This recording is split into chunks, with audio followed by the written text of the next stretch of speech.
Hello and welcome to Coastline. I'm Scott Groom, sitting in for Rick Forstner.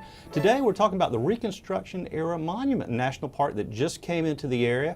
I'm joined by Mayor Kaiserling, Mayor Murray from Port Royal as well, and we're going to talk about the site, the production, everything that's going on out at the National Monument. Mayor Kaiserling, let's start. Can you tell us about a little bit of the history of the Reconstruction? Well, this has been a long time coming. When he was Secretary of the Interior in the end of the Clinton administration, former Secretary Babbitt, former governor of Arizona as well, visited Beaufort. And he visited with Chancellor Upshaw and historians at the university and leaders in the community. And he said, you know, this is where a new America began. Or as Eric Foner, the renowned historian, said, this is where the first civil rights movement happened. And so they put together a package. They went to Senator Hollings, and he got it passed in the Senate. They went to Congressman Wilson, and all of a sudden, boom, it hit a stone wall. And that was that people who really didn't understand what they were doing or appreciate seeing the whole story. See, part of the story's been told, but the whole story hasn't been. And there's good, bad, and ugly in both sides, but if we're going to understand our history and we're going to be a better community based on what we know from history, we got to see the whole thing. So it fell and did not pass 17 years ago. But a couple of years ago, Congressman Clyburn and a number of us were talking, and I had already started with a private group to try to create in the old firehouse a hub for Reconstruction. And but Congressman Clyburn came in and said, why don't you get together with Mayor from Port Royal and Penn Center and the Brick Church and some other sites and see what you can do to help us put together a package using the Antiquities Act, which is a vehicle that was created in 1906, signed into law by President Theodore Roosevelt, whereby things that were unique could be preserved in history by the president, and what we hear every day now, an executive order. Didn't hear it quite so often. And so we all came together and we started a campaign. You're on, Sam. Now, Port Royal, I knew about Brick Church, I knew about the fire station. I didn't realize Port Royal was involved in this as well. Tell us a little bit about that. Well, Reconstruction actually began in Port Royal at Camp Saxon on the Naval Hospital ground. And back in 1863, the first Emancipation Proclamation was read on the oaks at the Naval Hospital ground. And from what I could understand, it was a tremendous activity. They brought in people from all the islands. They came by boat, came into Camp Saxon, and the proclamation was read. What I could understand from reading that, people thought, only way they thought they was free is that they had to actually hear it being read, and that's where they came there. Thousands of people came there to hear the proclamation read, and they had a big celebration. I understand they had ox, they roast oxen and ate those, and they had a tremendous celebration. So, in his book, Larry Rowland has a big section on most of the abandoned slaves or freed slaves or contraband or whatever they were called at the time. A large number were on St. Helena Island. And when they heard this was going to happen, you know, there weren't any bridges. yeah. And when they heard that they had to be there, they said, well, now how do we get from St. Helena Island over to what is now Port Royal, or what was then Smith Plantation? Smith Plantation. Where actually, in addition to the Emancipation being read, that's where the first black Union soldiers were encamped. They were started, enlisted, I guess, over on Hilton Head, and then moved to Camp Saxon in Port Royal. So they took a boat over to Ladies Island from... Oh, boats, barges, gosh, bateaus, and some of yeah. From what I could understand, the ship that they came in with couldn't come in to dock. They had to get out and get in little small boats in order to get into Port Royal. Yeah, it was quite a celebration, and for a number of years, until 9/11, when the gate was fortified at the Naval Hospital, Penn Center would have an annual New Year's Day anniversary of the reading of the Emancipation.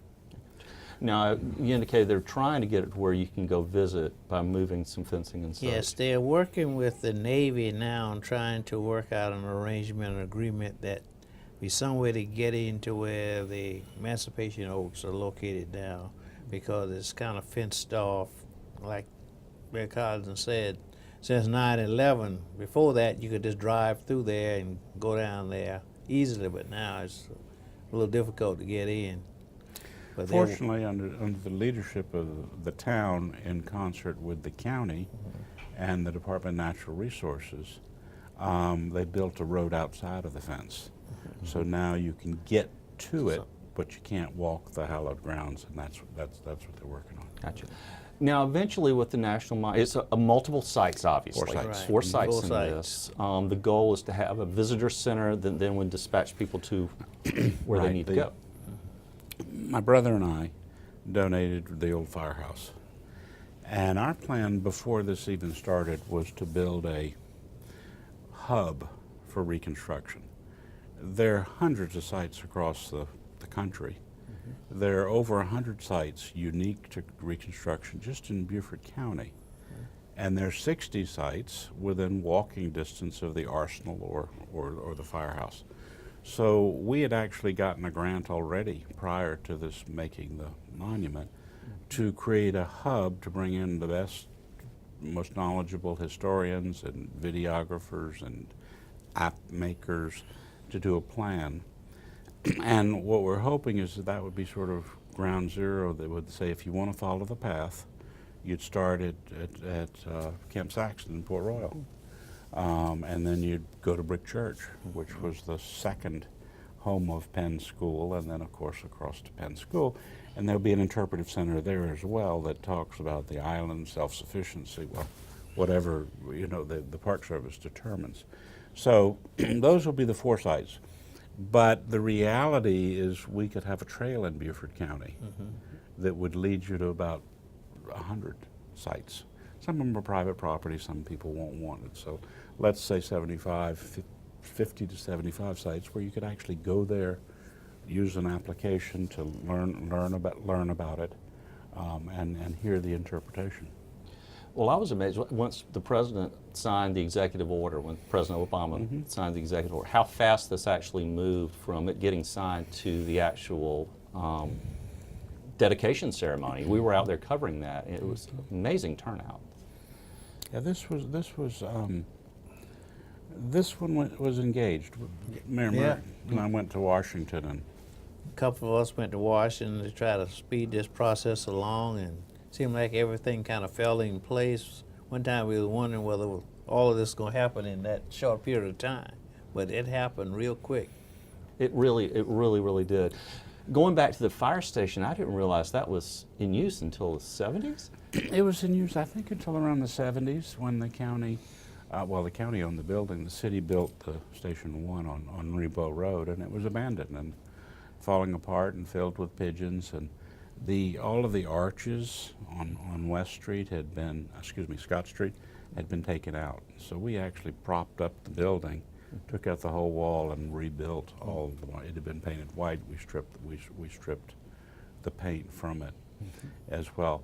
But I think the day after the president signed it, we worked with someone in the Secretary of Interior's office. In fact, Secretary of Interior came to Beaufort on her way out of office. She said how she got to Beaufort on her way from Washington, D.C. to Seattle, I don't know. But she knocked on the door. We had a dinner party with her, and she and her deputy both said there were times when we didn't think this could get done, but you guys in Beaufort never quit. And it was the partnership between the town of Port Royal, the city of Beaufort, the Brick Church, Penn Center, about 160 historians from all over the country. Because this is a piece of American history that people just don't know. You were taught, I was taught, about 40 acres and a mule. We were taught that freed slaves, were given 40 acres and a mule. We learned at the public hearing. No such thing. That's right. It never happened. That's why it's so important for the true story of Reconstruction be told, so you know the real story.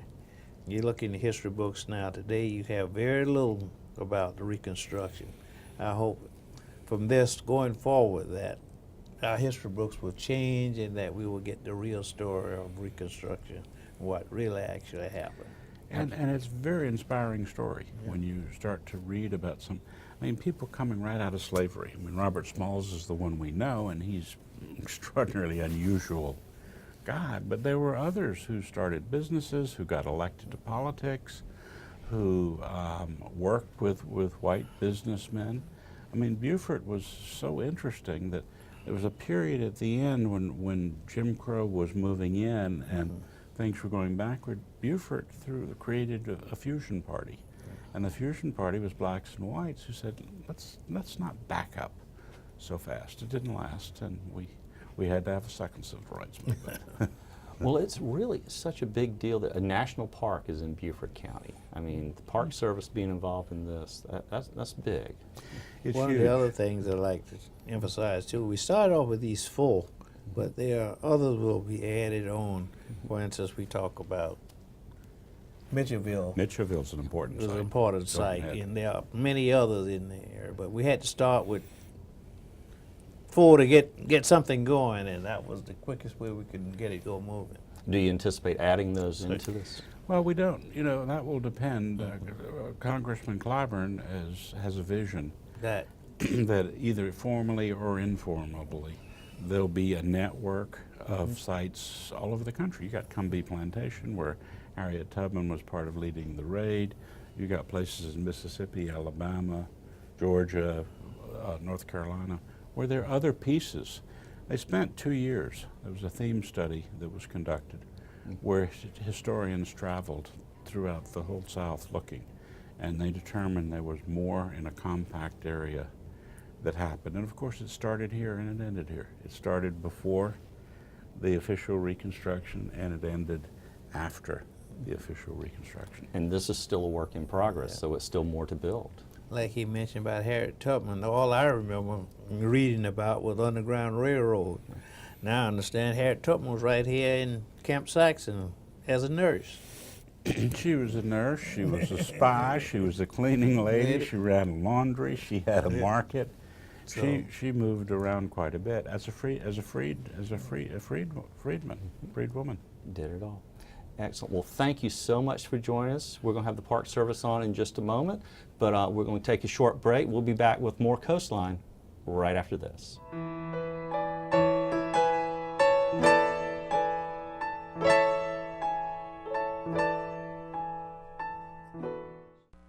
The National Cryptologic Museum was instituted in 1993 to help people understand the critical role that cryptology has played throughout human history.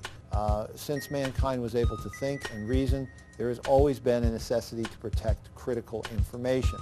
I'm Patrick Whedon, and I'm the curator of the National Cryptologic Museum.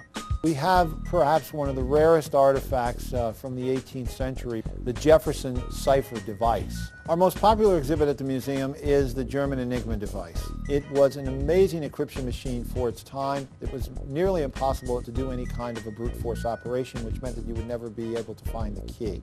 We have an actual working German Enigma device here at the museum. You can put it through its paces. We have people who come from all over the world to actually see what it's like to operate the German Enigma device. I'd like to give a shout out to all the servicemen and women out there. Thank you for your service to our nation, and most importantly, please be safe. Did you know prior to constructing or placing a structure on your property, you need to first obtain a zoning permit? Violating this ordinance can lead to a hefty fine. For more information, go to bcgov.net/code enforcement.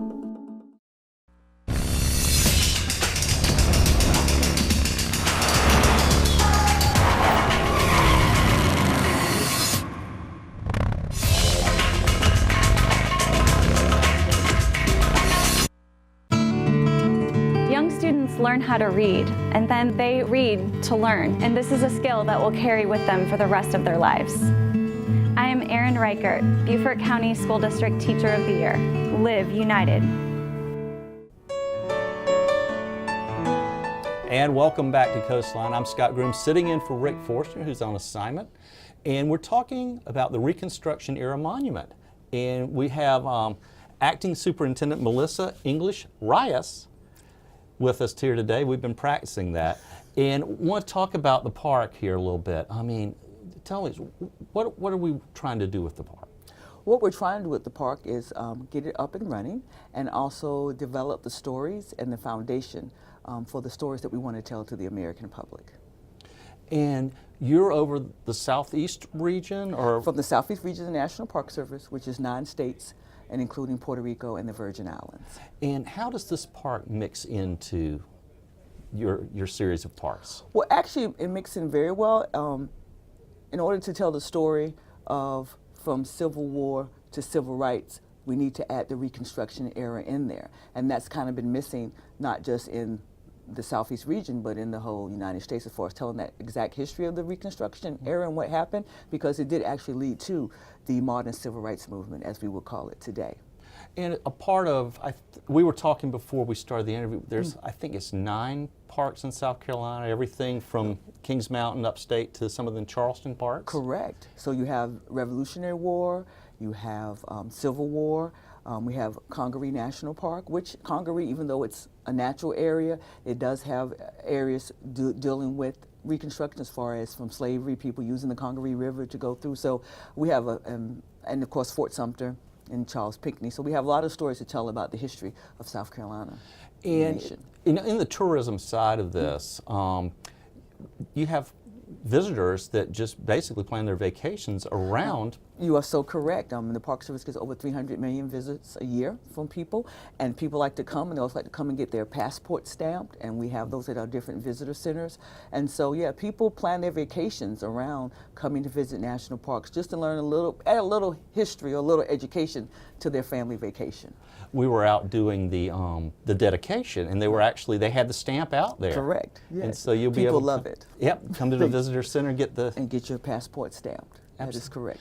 So what are the steps in developing this park? Obviously, this is a work in progress. It's a work in progress. We got the enabling legislation, and now we take that and do what we call a foundation document, and also interpretive themes. So the foundation document will talk about the period of significance, the significance of the resources, and the period of significance is where we develop the interpretive themes, which will be the stories that we'll tell of that era, and of course the 3 sites that we have here. Now, a national park, once you develop your park, and I've traveled to quite a number of these, they're not static, they are changing. So once you come and see it again, you might see something different. Different. We're hoping with the old firehouse, we have interpretive exhibits, hopefully interpretive staffs, and education and outreach programs, and maybe historic walking tours. So all that will come up in the foundation document when we have public involvement, and we'll have meetings. We'll have public meetings, and we'll have stakeholder meetings where we'll develop those themes on the stories that we want to tell. Okay. The firehouse is not open as of yet, Correct. but it doesn't mean the park's not open. That is correct. Right now we have, thanks to the partners and the people of Beaufort, we have the Penn Center, we have a visitor center there, as well as the Arsenal. So we're glad for our partners. Will be really helpful until we're able to get the fire station up and running. And we're now in the process of doing what's called the historic structure report on Darrell Hall of the Penn Center and the firehouse. And that will tell us the condition, what we need to do to improve it, and how we can put interpretive services in. Where do you see us a year from now? A year from now, we're hoping that the facilities are up and running. We're also hoping that we can have some type of temporary exhibits. Takes a little longer process to get exhibits done, but we're hoping to at least have some staff on to provide some interpretive and outreach programs. Gotcha. Now, as far as in the park service, some of the parks are for pay, some of them are free park. Where does this fall into? This will be a no-fee park, and we do have the recreation fee demo program where the money goes into backlog maintenance or into interpretive services. But this one right now is a non-fee park. Now, tell us about the Park Service interacting with this particular park. As you get it up and running, will it fall in line with a tour of the parks, or how does it mix in? Well, it does mix in because it says a very important story that will connect our Civil War sites. The Park Service just finished the 150th anniversary of the Civil War, and that went into the 50th anniversary of the Civil Rights Movement. But we didn't have a little bit the most important part, which was Reconstruction and how those things tied in. So it would tie in, especially in the Southeast region, to explain from slavery to civil rights. So I think that this story is very timely, and it will really go into the whole picture of the whole Southeast region. And you've been down, you've seen all the sites. How is the participation in this? How has it been going? The support from the community has been tremendous, and we want to keep that momentum and keep the public involved. Once, of course, the parks get up, we'll be looking for volunteers to help staff the visitor center desk and also do some of the interpretive programs, but also the main support now is to get the themes and the stories that the public feel that we should tell, and the correct stories. I mean, the goal for the Park Service in the 21st century is to tell the stories completely, truthfully, and accurately, and that's the main goal of the foundation document. Now, to find out more about the park, is there a website set up? The website is www.nps for National Park Service .gov for gov/REER, REER. It's an alpha code. Wow, we'll put that up on the We'll screen. put it on the screen, yes. Excellent, excellent. Well, you've been in the community and such. Right. Have there been any surprises? No surprises yet. Well, compared to where I've come from, Atlanta, the traffic is fantastic. Easy to get back and forth. So no, this is just my first day. I've been here less than 24 hours officially. I got so you. no, so it's like I said, we are excited. The Southeast Regional Office is supporting this project, and Reconstruction Era is our 70th park in the Southeast region. Excellent. Right. Now, as far as, you know, we talked about a year from now. Once you get the fire station up and running, go over that one more time with me.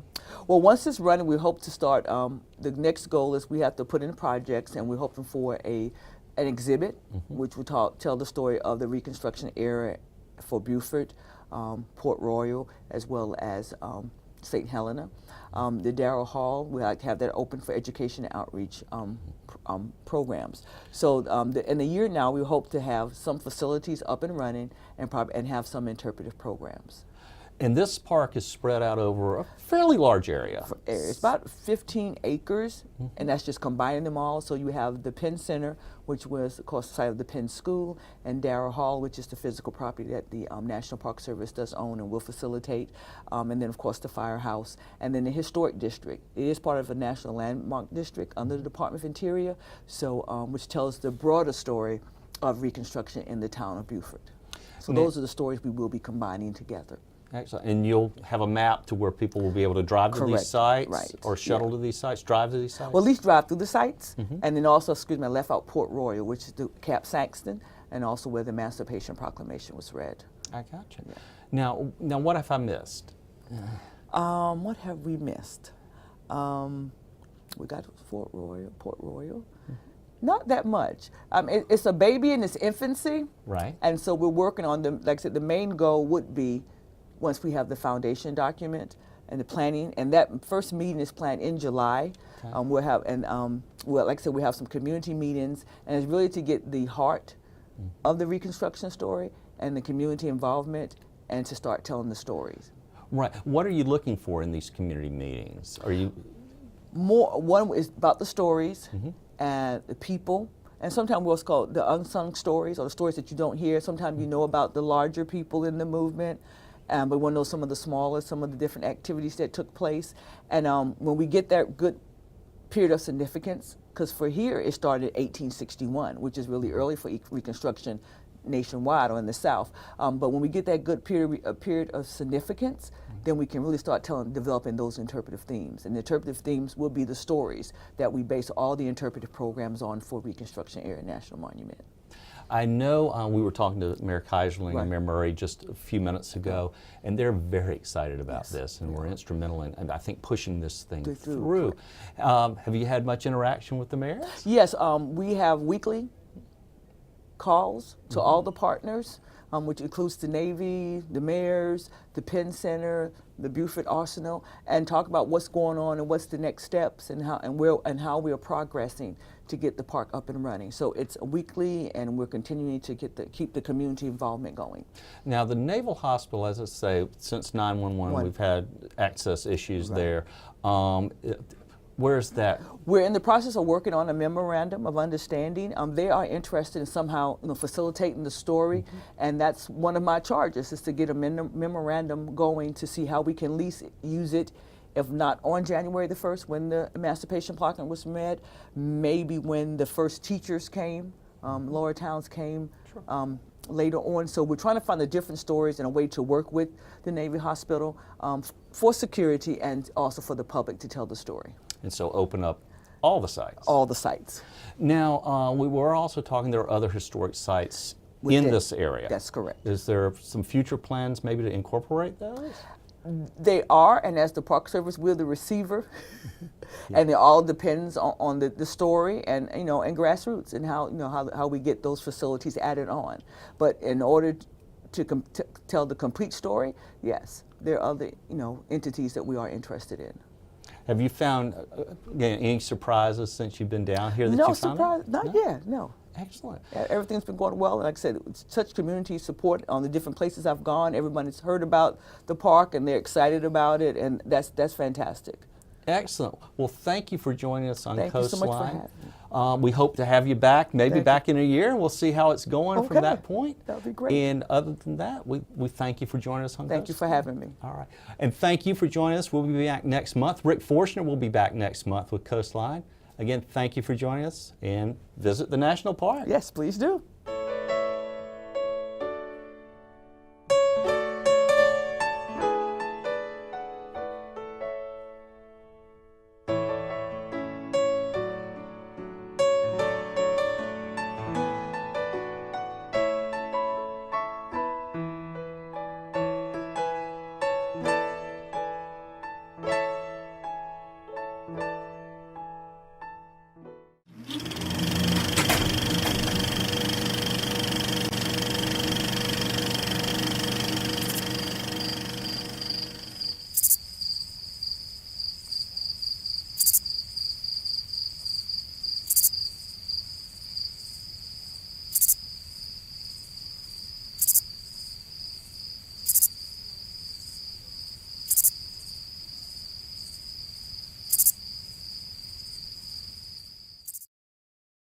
The County Channel is also available on video on demand. Go to bcgov.net, click on the County Channel logo, and select your program from the list. If you would like a DVD of this program, click DVD order form from the County Channel main page and fill out an order form.